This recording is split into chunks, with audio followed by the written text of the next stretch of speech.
네, 오늘은 디도서 9번째 시간으로 세상을 향한 그리스도인의 윤리라는 제목으로 함께 말씀을 나누기 원합니다. 믿지 않는 세상이 하나님을 알 수 있는 것은 하나님을 믿는 우리 그리스도인들과 말씀을 통해서 하나님을 깨닫게 되는 것이죠. 그런데 믿음이 없는 세상 사람들에게 하나님의 말씀은 그냥 다른 종교의 경전과 똑같이 느껴질 것입니다. 그 성경의 말이 옳은지 그른지 진리인지 아닌지는 성경을 믿고 살아가는 바로 우리들 그리스도인을 통해서 알 수 있게 되는 것입니다. 그렇기 때문에 우리가 또 다른 성경 본문이다라고도 볼 수 있습니다. 우리 각자가 성경의 단어들이고 그 단어들이 모여서 교회를 이루고 말씀을 이루게 되는 것이죠. 그리고 그 책의 주인공은 하나님이라는 것을 우리는 알고 있습니다. 그렇기 때문에 우리는 하나님이 다스리시는 나라를 이 땅에 세워가도록, 이 땅에 실현하도록 세상으로부터 구별되어 부름받은 자들이다라는 것을 늘 기억하시는 우리 성도님들 모두 되시길 진심으로 바랍니다. 그래서 오늘 본문 말씀에서는 이렇게 부르심에 합당하게 선한 일을 열심히 하는 하나님의 이 특별한 백성들이 세상에서 어떤 모습으로 살아가야 하는지에 대해서 말해주고 있습니다. 세상 사람들 앞에서, 세상의 권력 앞에서 어떻게 살아야 하는지를 말해주고 있습니다.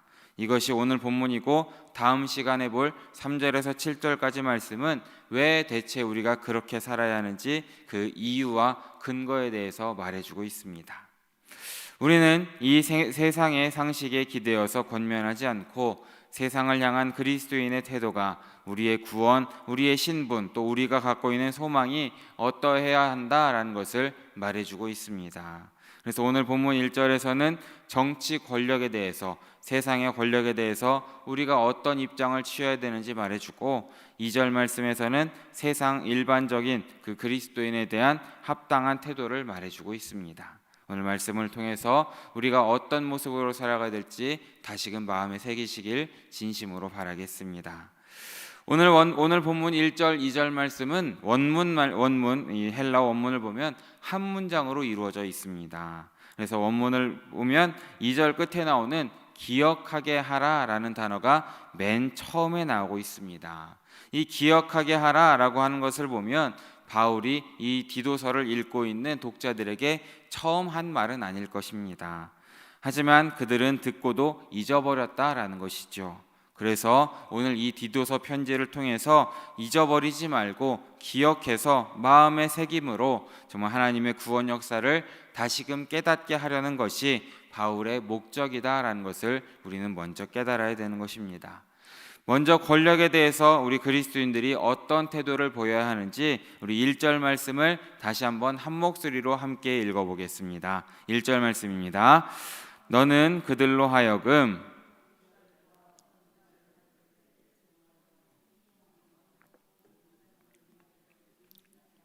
아멘. 세 가지를 기억해야 한다라는 것입니다. 복종하도록 기억해야 되고, 순종하도록 기억해야 하고, 또 선한 일 행하기를 준비하도록 기억해야 한다라고 말해주고 있는 것이죠. 여기 나오는 복종하는 것, 순종하는 것이 그렇게 서로 크게 다른 것 같지는 않을 것입니다. 하지만 이렇게 두 번이나 다른 단어지만 두 번이나 비슷한 단어를 거듭해서 반복하는 것을 보면 이 그레데 섬의 그리스도인들에게는 정말 통치자들과 권세 잡은 자들에게 복종하는 것이 그리스도인들과 세상 사람들을 구분하는 중요한 특징이 될 수 있다라는 것을 우리는 깨닫게 되는 것입니다. 실제로 이 바울은 이 디도서 1장 말씀을 보면 그레데 사람들의 특징을 불순종한 사람들이다라고 묘사하고 있습니다. 역사적으로도 이 그레데 섬에서는 폭동과 살인이 끊이질 않았고 로마 식민지에서 벗어나기 위한 저항도 계속적으로 일어났다라고 전해집니다. 그러기에 여기서 다시금 바울은 복종과 순종에 대해서 기억하라라고 말해주고 있는 것이죠. 여기 복종의 대상으로 언급하고 있는 통치자들 그리고 권세 잡은 자들은 아마도 같은 대상일 것입니다. 그런데 이 당시 그레데 섬에 사는 그리스도인들 중에 예수님을 왕으로 고백하는 사람들은 황제가 다스리는 나라에 순종하지 않아도 된다라고 생각하는 사람들이 있었던 것 같습니다. 하지만 바울은 이 모든 통치자들과 권세 잡은 자들에게도 복종하고 순종해야 한다라는 것을 다시금 말해주고 있는 것이죠. 이것은 전에 아내가 남편에게 복종하고 종들은 상전에게 범사에 순종하라라고 권면했던 바울의 전에 했던 권면과 비슷한 맥락으로 볼 수 있는 것입니다. 그 이유에 대해서 바울은 로마서 13장에서 이유를 설명합니다. 우리 로마서 13장 1절 말씀을 함께 읽어보겠습니다. 각 사람은 위에 있는 권세들에게 복종하라. 권세는 하나님으로부터 나지 않음이 없나니 모든 권세는 다 하나님께서 정하신 바라. 아멘. 왜 국가 권력에 이렇게 순종해야 한다고 합니까? 국가 권력에 대한 복종은 하나님에 대한 복종의 다른 표현일 수도 있다라는 것을 말해주고 있는 것입니다. 그런 점에서 충성스럽게 복종은 해야 하지만 절대적인 복종은 아니다라는 것도 우리는 함께 기억해야 됩니다. 국가의 명령과 하나님의 뜻이 반대되는 것이라면 그런 불의한 정권이나 이 권력의 요구에는 단호하고 지혜롭게 거부할 수 있어야 되는 것이죠. 하지만 이렇게 말한 것과 달리 국가가 본연의 역할에 충실하면 우리는 국가를 위해서 열심히 기도할 수도 있어야 한다라는 것입니다. 이렇게 바울은 아내가 남편에게, 종이 상전에게, 국민이 국가 권력에 순종하는 것이 순리다라고 우리에게 말해주고 있는 것입니다. 그런데 지금 현재를 살고 있는 우리가 볼 때에 복종과 순종은 좀 약해 보일 때가 있습니다. 그리고 내 자신의 주장을 하는 것이 더 좋은 것이다라는 생각이 들 때가 참 많이 있지요. 우리가 다시금 생각해 보면 정말 복종과 순종이 치욕적이고 늘 자존심 상하는 일이겠습니까? 그것은 엄연히 사실은 아닙니다. 존경받는 사람의 지시를 받아 일할 때는 우리는 흥이 나고 즐거운 것을 우리는 경험을 통해 알고 있습니다. 나이에 많고 적음, 지위에 높고 낮음이 중요하지 않다라는 것이죠. 우리가 추구하는 가치가 비슷하면 그것에 설득되고 내 생각을 낮추어서 순종하는 것은 아주 유쾌한 일이 될 수도 있다라는 것입니다. 이 세상에는 처음부터 끝까지 지배만 하고 명령만 하는 사람은 거의 드뭅니다. 누구든지 어떤 권세 아래서 누구나 복종하고 또 다른 사람에게 영향력을 끼치는 리더의 자리에 앉기도 하는 것이 우리의 생활인 것이죠. 하나님 왜 인간을 이렇게 지배와 복종의 구조 아래에서 살도록 하셨겠습니까? 왜 이렇게 우리가 가정에서, 직장에서, 교회에서, 그리고 국가와의 관계에서 복종하고 살도록 질서를 부여받았겠습니까? 이것이 다 우리 스스로를 죽이고 복종하는 훈련을 위한 그 일환이다라는 것을 우리는 기억해야 되는 것입니다. 눈에 보이는 사람들에게 나만을 주장하기보다는 나를 포기하고 이타적인 삶이나 공동체 지향적인 삶을 살도록 훈련시킴으로써 눈에 보이지 않는 하나님께 복종하는 훈련을 할 수 있도록 이렇게 우리에게 복종을 가르치고 있다라는 것이죠. 실제로 지배하고 다스리고 힘이 있는 사람일수록 하나님을 잘 찾지 않는 것을 우리는 보게 되고 있습니다. 이렇게 하나님께서는 지금도 우리에게 예수님의 섬김과 복종으로 친히 본을 보이신 십자가를 지금도 우리에게 요구하고 있음을 기억하시기 바랍니다. 예수님께서 십자가에 달리기 위해서 먼저 예수님의 생각을 버리시고 하나님의 명령에 순종하셨던 것을 우리가 깨달아 아는 것처럼 우리도 우리의 자아를 십자가에 못 박고 예수님께 순종할 수 있어야 된다라는 것입니다. 그러므로 주님을 경외하는 마음으로 남편도 상전도 국가도 섬기시는 우리 사랑하는 영일의 성도님들 모두 되시기를 진심으로 바라겠습니다. 그렇다면 이 국가 권력만이 아니라 믿지 않는 세상을 위해서는 또 우리는 어떤 자세로 살아야 하는지 2절 말씀을 통해서 함께 알아보겠습니다. 우리 2절 말씀 함께 읽습니다. 아무도 비방하지 말며 다투지 말며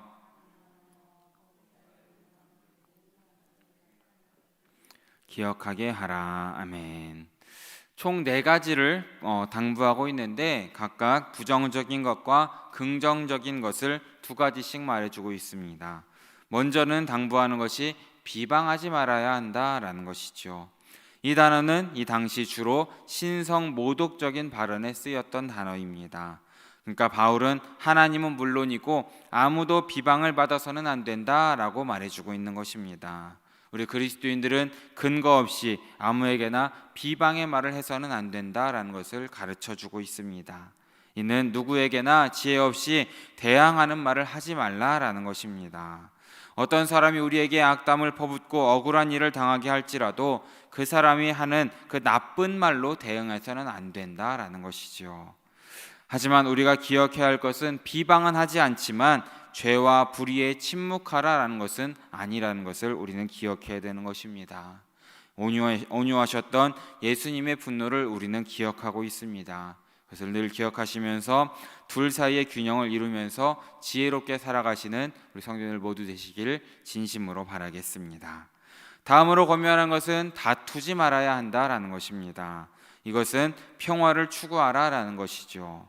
이것은 장로들의 자질에 요구하는 것과도 같은 것입니다. 그리고 9절 말씀을 보면 구체적으로 율법에 대한 다툼을 피하라라고 우리에게 말해주고 있습니다. 이것은 불필요한 싸움이나 투쟁에 관여하지 말고 다투지 말라라는 것입니다. 하지만 우리가 기억해야 될 것은 모든 일에 그냥 순응하는 순둥이가 되라는 뜻은 또 아니라는 것이죠. 정당한 절차를 밟고 불의에 대해서는 우리가 전문성을 발휘해서 싸울 수도 있어야 된다라는 것입니다. 그렇지만 예수 믿는 사람이 참 지독하다라는 말을 들을 정도로 다퉈서는 안 된다라는 것입니다. 커다란 불이익이 아니라면 예수 그리스도를 위해서 져주는 선택이 필요할 때도 있음을 기억하시길 바랍니다. 그리고 우리에게 또 권면하는 것은 관용하라라고 우리에게 말해주고 있습니다.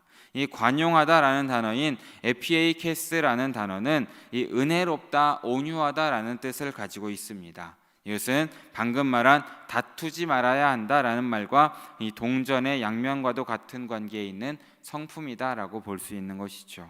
마지막으로 우리는 세상을 향해 온유해야 한다라고 말해주고 있습니다. 이것도 범사와 모든 사람에게 온유해야 된다는 것입니다. 그것은 무슨 뜻입니까? 믿는 자, 믿지 않는 자 관계없이 모든 사람에게 온유해야 한다라는 것입니다. 우리가 알듯이 이 온유함, 이것은 성령의 열매 가운데 하나인 것입니다. 이것은 나만이 중요하다라는 생각이 아니라 저 사람이 더 중요한 사람이다, 저 사람을 더 섬겨야지라는 마음을 가진 채 사람을 대하는 것입니다. 이것은 하나님이 일하시기 편한 그릇으로 준비되는 것을 의미하는 것입니다. 아무리 사소한 것이라도, 아무리 악할지라도, 어쩌면 도저히 인간적으로 용서가 안 되는 일을 당했다 할지라도 우리가 스스로 해결하려고 하기보다는 하나님께 모든 것을 맡기고 내 생각, 내 방법으로 처리하지 않는 것, 그것이 온유함이다라는 것을 기억하셔야 됩니다. 이것은 앞서 말한 관용과는 또 다른 얼굴이다라고 볼 수 있음을 기억하시면서 늘 온유한 마음을 가지시길 진심으로 바라겠습니다. 이렇게 2절 말씀에서 말하고 있는 비방하지 않고 다투지 않고 관대하고 온유한 그리스도인의 삶은 디도서 1장에서 묘사하고 있는 그레데 섬의 사람들, 즉 이 세상의 사람들과 정반대의 모습을 말해주고 있습니다. 그레데 섬의 사람들은 헛된 말을 했고 속였고 더러운 이득을 위해서 마땅하지 않은 것을 가르쳤던 사람들이었습니다. 또한 마음과 양심이 더러워졌고 복종하지 않았고 모든 선한 일을 버린 사람들이다라고 바울은 소개하고 있습니다. 이런 삶과 반대의 삶을 살아야 한다라고 우리에게 권면하고 있습니다. 우리 그리스도인들은 윤리적이고 도덕적인 기준으로 볼 때에도 세상보다 더 정직하고 더 깨끗하고 더 온유하고 더 인내하고 때로는 손해를 무릅쓰고 겸손하고 정중하게 살아야 한다라는 것을 우리에게 말해주고 있습니다. 그런데 다시 한번 묻지만 이렇게 살아가는 것이 정말 쉬운 삶이겠습니까? 어려운 삶입니다. 쉽지 않습니다. 아무리 성인 군자라 할지라도 참 어려운 일입니다. 그럼 이렇게 어려운 일을 우리가 어떻게 살아갈 수가 있습니까? 어떻게 살아갈 수 있기에 바울이 이렇게 우리에게 권면하고 있습니까? 바울이 그 방법을 말해주고 있습니다. 우리 디도서 2장 11절 말씀을 마지막으로 함께 읽어보겠습니다. 함께 읽습니다. 모든 사람에게 구원을 주시는 하나님의 은혜가 나타나. 아멘. 하나님의 은혜로 그렇게 살아갈 수 있다라는 것입니다.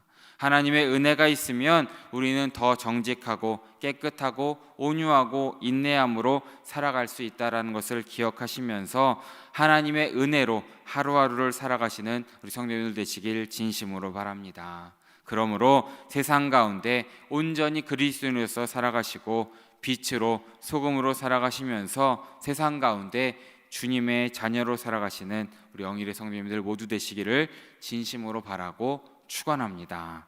함께 기도하겠습니다. 사랑의 주님, 오늘 새벽에도 잊지 않고 나와서 또한 각자의 자리 가운데 주님께 예배하고 주님의 말씀을 들을 수 있게 해주심에 다시 한번 감사드립니다. 주님, 우리가 세상 가운데 살아가면서 세상과 벗삼아 살아가는 것이 아니라 세상에 복종하고 살아가는 것이 아니라 온전히 주님만을 드러내고 그리스도인임을 드러내는 삶이 될 수 있도록 주여 우리와 함께하여 주시옵소서. 세상과는 구별되고 거룩한 삶을 살 수 있도록 온전히 빛으로 소금으로 살아가는 우리 모두 될 수 있도록 주님께서 인도하여 주시고 그렇게 맡겨주신 모든 사명을 감당하는 온전히 주님께서 맡겨주신 달란트대로 살아가는 우리 모두의 삶이 될 수 있도록 인도하여 주시옵소서. 그렇게 주님께서 맡기신 사명을 감당하고 주님 나라를 세워가는 우리 영일의 성도들 모두 될 수 있도록 함께하여 주시옵소서. 모든 말씀 살아계셔서 우리에게 소망을 주시는 예수 그리스도의 이름으로 기도드립니다. 아멘.